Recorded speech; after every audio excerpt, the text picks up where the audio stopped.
Crimen sin castigo y luego sin tiempo para abordar todo lo que uno tiene que abordar en esta sección. Qué gusto saludarte, Oscar. ¿Cómo estás? Muy bien, gracias. Vámonos de volada. Tres cosas. A ver, arranco. El INEGI sale en la mañana. Es muy rápido tener un buen análisis de profundidad, pero pues sabemos que primer semestre rebasamos los 15,000 asesinatos. Es correcto. Más o menos es el promedio.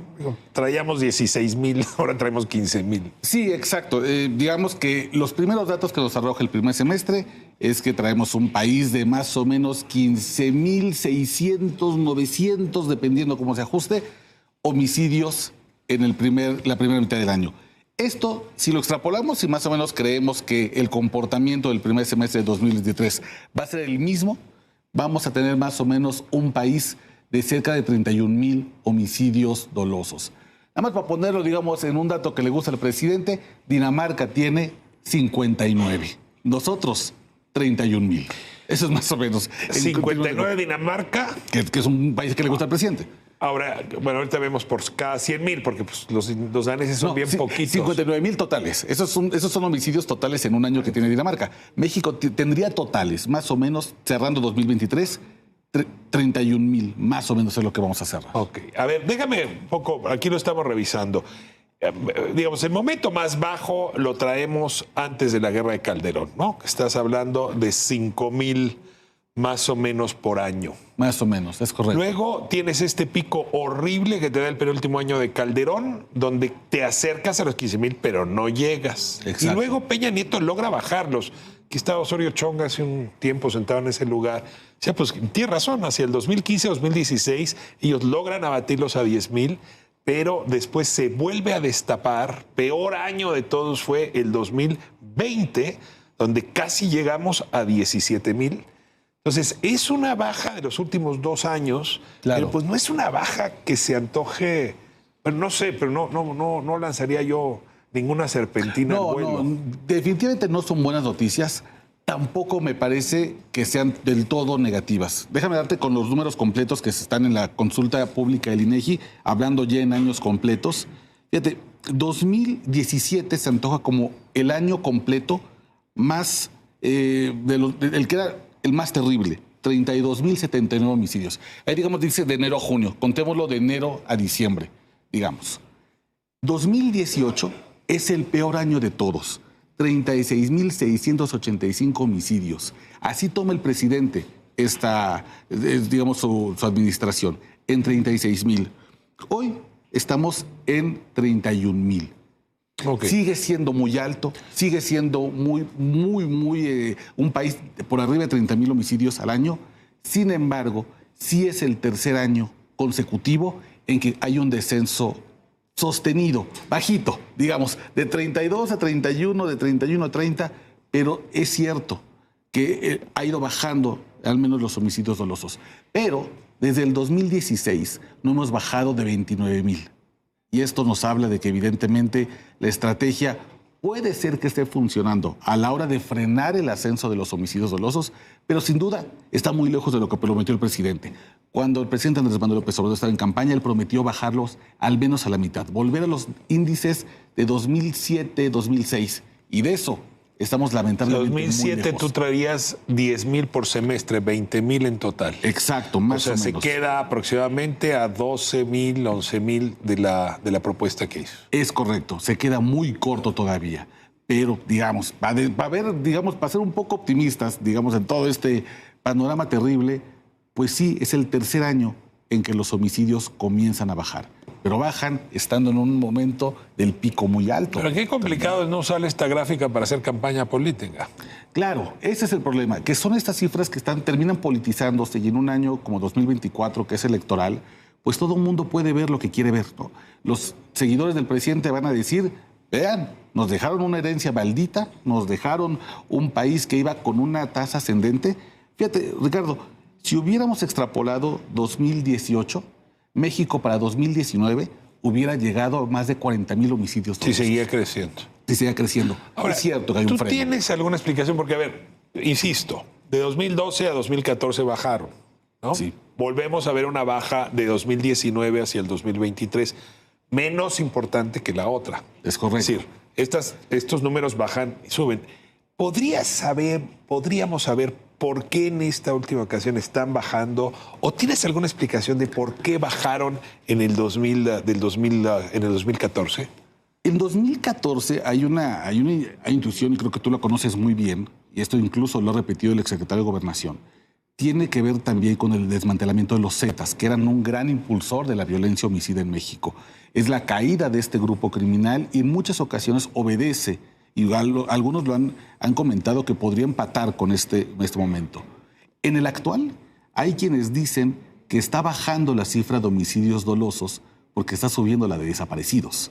Y es una explicación terrible, pero que muchos han comenzado a entretener como hipótesis. Aquí tú has tenido al académico Carlos Pérez Ricard, que ha refutado esta idea, sobre todo en las cifras de la Ciudad de México, que han presumido que ha tenido una disminución de los homicidios en 50%, pero un crecimiento importante de desapariciones. Hay quienes dicen que ese fenómeno se repite a nivel nacional. Ahora, si yo te doy otra hipótesis, quisiera nada más confrontarla contigo. Sube la violencia cuando los cárteles están en pleito. Baja la violencia cuando se pelean menos. Claro. Cabe esa explicación. No tiene que ver con el gobierno. Es si están peleando ese territorio o no están peleando ese territorio, matan más o matan menos. ¿Cabría que en 14 y ahora pudiéramos ver eso? Que hay un acuerdo, una tregua entre cárteles que ha permitido un cierto descenso, excepto ciertas regiones que aquí las estamos analizando todos los días. Yo creo que sí, es una explicación. También me parece que hay un gobierno que inició, como el del presidente López Obrador, con una abierta declaración de intentar negociar con los grupos criminales.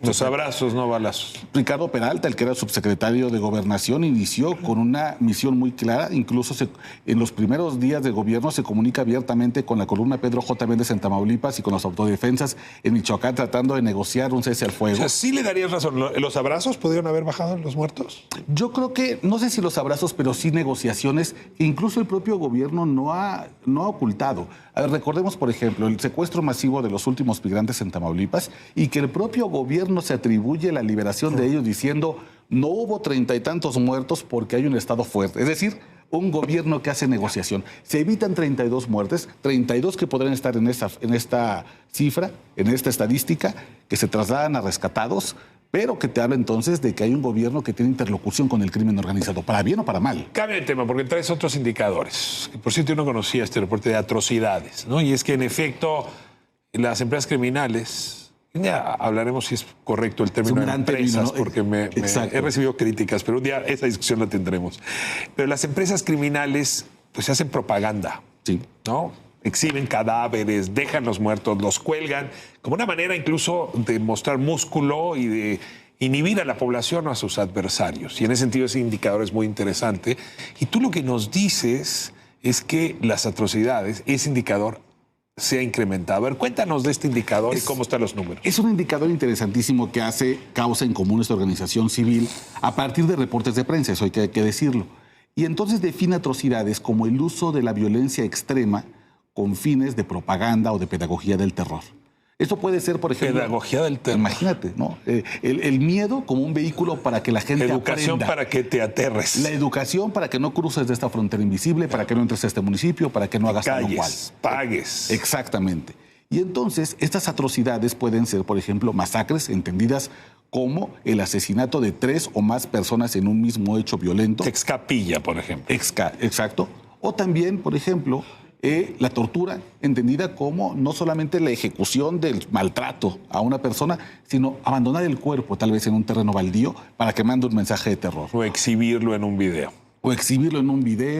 O, por ejemplo, un feminicidio con características brutales que te hablan, por ejemplo, de que hay un componente de odio, o de mandarle un mensaje porque esta mujer es esposa, es madre, es hija de alguien. Causa en Común lo que hace es clasifica estos eventos y lo que nos dice es que hay un crecimiento del 2021 a la fecha de estos actos macabros. Más de 6,000 identifica entre enero y diciembre de 2023. Y aquí es importante, Ricardo, hacer dos planteamientos respecto, digamos, tratando de contrastar lo que dice el INEGI en cuanto a que hay una baja de homicidios y lo que dice Causa en Común en cuanto a que dice suben las atrocidades. Porque creo que es una diferencia importante. Puede ser que esté bajando el crimen, vamos a concederlo, pero lo que ha subido es el nivel de violencia. A ver, el cártel de Sinaloa en la época de los Zetas mataba a muchos, pero no lo hacía de manera escandalosa. Los Zetas eran escandalosos. Eso Claro. nos ayuda a entender la diferencia Exacto. entre asesinato y atrocidad. Exactamente. Hoy vemos, por ejemplo, la cantidad de brutalidad con la que se cometen Explícame estos este delitos. mapa. Mientras más rojo, más atrocidades. Es correcto. Entre más rojo, más atrocidades. Los estados que tienen, digamos, colores más claros es donde se ha registrado menos y los más oscuros donde hay más. El más oscuro, 463 atrocidades. Baja es... California. No, a Baja California es 438. 438, es y correcto. acá traes 463. Que es Guanajuato. Es Guanajuato, claro. Y luego tienes también Chihuahua, que son los tres que están muy importantes. Jalisco. Hay claramente Michoacán. ya identificables algunas variantes. En el caso, por ejemplo, de Baja California, pues sin duda es la cercanía con la frontera, pero también el puerto de Ensenada, que ha sido un componente de mucha violencia. Chihuahua sigue siendo Ciudad Juárez, uno de los grandes La retos línea sigue posibles. presente. Pues que lo ves. Santa Rosa de Lima está presente. Es correcto. Abajo te encuentras al Pez y al Fresa, los hermanos Olascuaga, también son bastante serios. Y en cambio vuelvo a lo mismo, que el cártel de Sinaloa se disfraza de ser buena onda porque no hace ese tipo de actos. A ver, en Sinaloa y me nadie sorprende que disfruta. también Tamaulipas esté...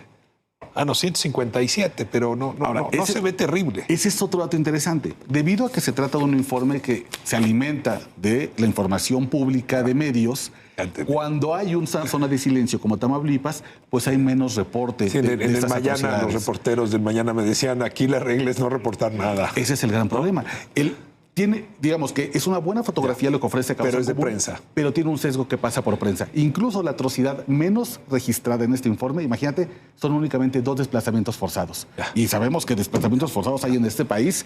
Cierro arriba muy y para rápido, abajo. la quena. ¿Por qué están preocupados todos en Tamaulipas por haber agarrado a la quena? Perdón que no tenga yo registro de este delincuente, pero ¿quién es? No, la quena, bueno, es el comandante supremo de un brazo armado que se hacen llamar los Ciclones. De hecho, la quena, su otro alias es el Ciclón 19, que hace una alianza con otro grupo, otra escisión del cártel del Golfo que se llama los Escorpiones, y son quienes tratan de dominar Matamoros principalmente por el puente que conecta a Zetas Estados Unidos. versión década segunda. Cártel del Golfo, una mezcla muy extraña ahí que han dominado por mucho tiempo en la zona de Matamoros, que quieren conquistar Reynosa, que quieren conquistar Nuevo Laredo, que son plazas, digamos, de sus hermanos, que son decisiones del Cártel del Golfo, y han representado una máxima preocupación para Estados Unidos porque a partir de marzo del año pasado se identificó que el grupo de la quena, este tipo que acaba de ser detenido, por cierto, yendo de compras a San Pedro, él es responsable de los 4 secuestros de 4 afroamericanos en Él estaría... Exacto. Entonces, bueno, Está esto desordenando la vida en Matamoros. completamente. Y por eso el asunto. Y es Muy un bien. grupo criminal que suele atacar a ciudadanos estadounidenses que llegan a México a buscar alguna compra barata y regresarse a Estados Unidos. Oscar, muchísimas gracias por estar aquí Muchas gracias, con querido nosotros. Ricardo. Muchas gracias. Y bueno,